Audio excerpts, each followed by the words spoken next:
ጽናትና ኪራ ተለያዩ። ኪራ ጽናትን እንግዲህ አሰናብቷታል።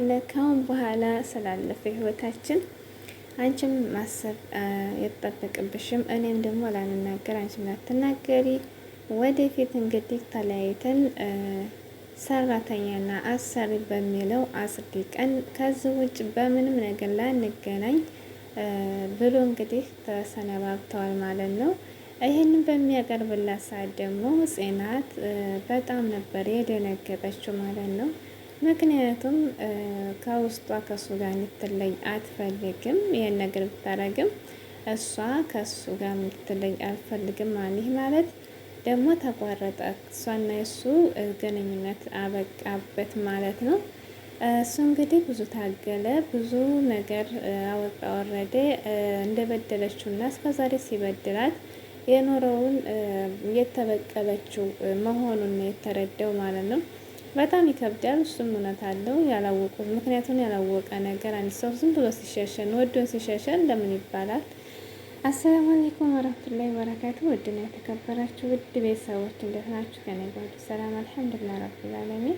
በያላችሁበት አላህ ሱብሃነሁ ወተዓላ ሰላማችሁን ያብዛላችሁ ያልኩ ጽዳ እንግዲህ ጽናት ተከታታይ ድራማ እንደቀጠለ ነው። እንግዲህ የጽናት ድርቅና በጣም ብሶባታል።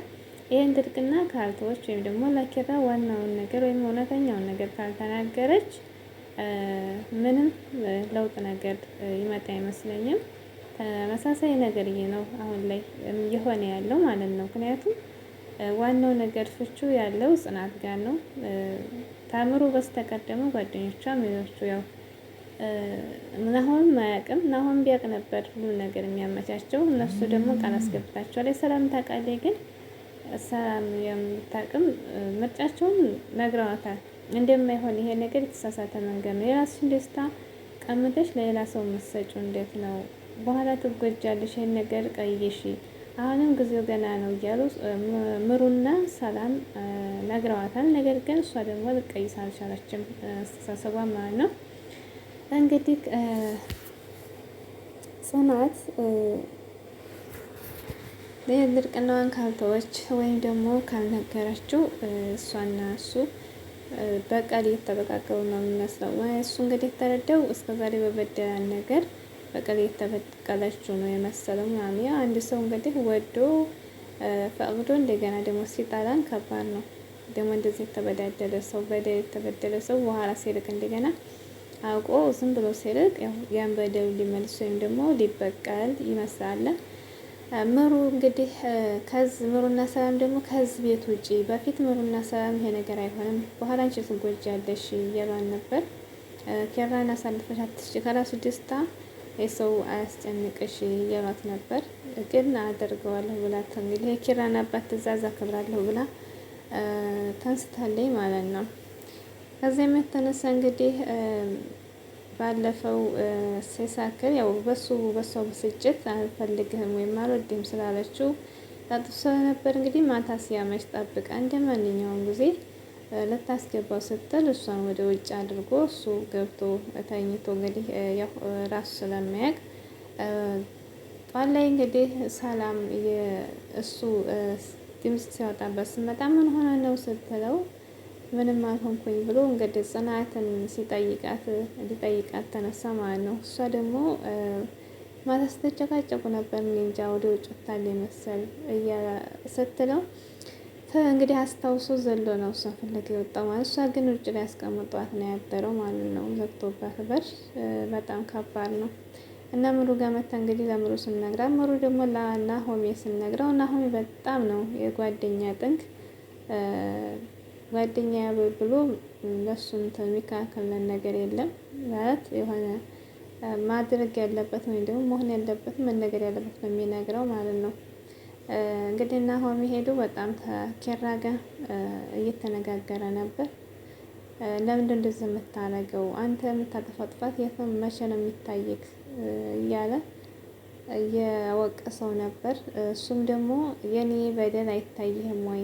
ፍቅሬን ሰጥቻት ሁሉ ነገር እናስረክቢያት፣ እሷ ግን ያደረገችው ሚዲያ ላይ ያጣለችው እያለ ኪራም እንግዲህ በጣም እየተበሳጨ ነበር። ሰላምና ምሩም እንግዲህ ተገናኝተው መላ መፍጠር ሞክረዋል።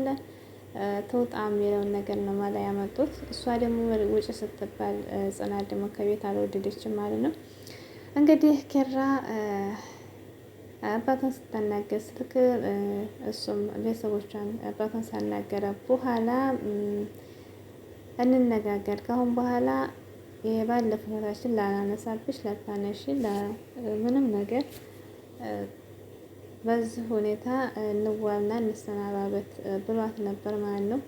ከዚያ በኋላ እንግዲህ ሰላም መፍጠር ነው ሲላት ሰላም መፍጠር ከሆነ እሺ ብላ ተቀብላ ታስማማች ማለት ነው። ነገር ግን እንደዛ ሲላት በጣም ደንግጣለች መካከል ላይ። ምክንያቱም ያው እሷና እሱ ተለያዩ ማለት ወይም ደግሞ ያለፈ ህይወታቸውን ተናነሱ ከዚህ ሞድ ተወጡ። ያው እንግዲህ ኪራም የሌላ ሆነ ጽናትም እንግዲህ የሌላ ሆነች ማለት ነው። ምክንያቱም አይገናኙም ማለት ነው። እሱም የራሱን ህይወት ይኖራል፣ እሷም ደግሞ እንደዛ ሊሆንና ደንገጣች። ምክንያቱም ኪራ ማጣት አትፈልግም ጽናት ማለት ነው። ግን እዚህ መሀል ኪራ በማያውቀው ነገር በጣም ወደ እየገባ ነው፣ እየተበሳጨ ነው ማለት ምንም የሚያውቀው ነገር የለም። ያው እሱ እንግዲህ አሁን የተረዳው እሷ እንደምትበቀለው ነው የሚያስበው። እንግዲህ የሀሴትን ጓደኛ እየመጣ ሀሴትን ይበጠብጣል፣ እሷንም ይበጠብጣል። ምን የሚያስታውቅ ልጅ ነው፣ እየበጠበጠ ነበር ማለት ነው። እየረበሻት ነበር ሀሴትንም እንዲሁም ጽናትንም ማለት ነው። በጣም እየረበሻት ነበር። እሱ ኩሽና ገብቶ እንግዲህ የሀሴት ጓደኛ እንግዲህ ጽናት ጋር እንትን ብሎ ጽናትን ሲሰማት ኪራ መጥቶ አይቶ እንግዲህ ከሱ ጋር ደግሞ እየጠረጠራት ነው ኪራ ማለት ነው። ብቻ ከባድ ነው የጽናት ነገር፣ አንዱ ሲልህ አንዱ ይመጣል። የእሷ ነገር በጣም ከባድ ነው። ታዛ ቤትም እንድወጪ ብለዋታል ጽናትን። እንግዲህ ምሩና ሰላም ታስወጣት ምሰየው ታላስወጣትም ደግሞ እንግዲህ ተእሱ ትንሰናበት ብሏታል። ያው ትጎዳለች፣ እሷ ናት የምትጎዳው። ኋላ የምትጎዳው ሰዓት አሁን የምትጎዳው ግን ጽናት ለምን ሀቁን አታወጭም? ሀቁን አውጥተሽ ተናግረሽ ያለውን መፍትሄ ፈልጋችሁ ይሻላል እንጂ በዛ ከተደረቀ ካለች እሱም ተስፋ ቆርጧል ማለት ነው። ምክንያቱም አንዳንድ ጊዜ ታጠገባችን ይሄ ሰው አይሄድም ወይም ደግሞ ይሄ ሰው አይከዳንም፣ ልክ እንደኛው እንደራሳችን የምናያሰዋል። እንደዛ እያየ ነው ሁለተኛ እንድናዝን ሲያደርገን በጣም ከባድ ነው። ኪራና ጽናት እንግዲህ ድርቅና በጣም እንትን ብሏል። እሱም ተስፋ እየቆረጠ ነው። በኋላ ግን ትጎዳለች ብዬ ነው እሷ የማስበው። እንግዲህ ቀጣይ እንጠብቃለን።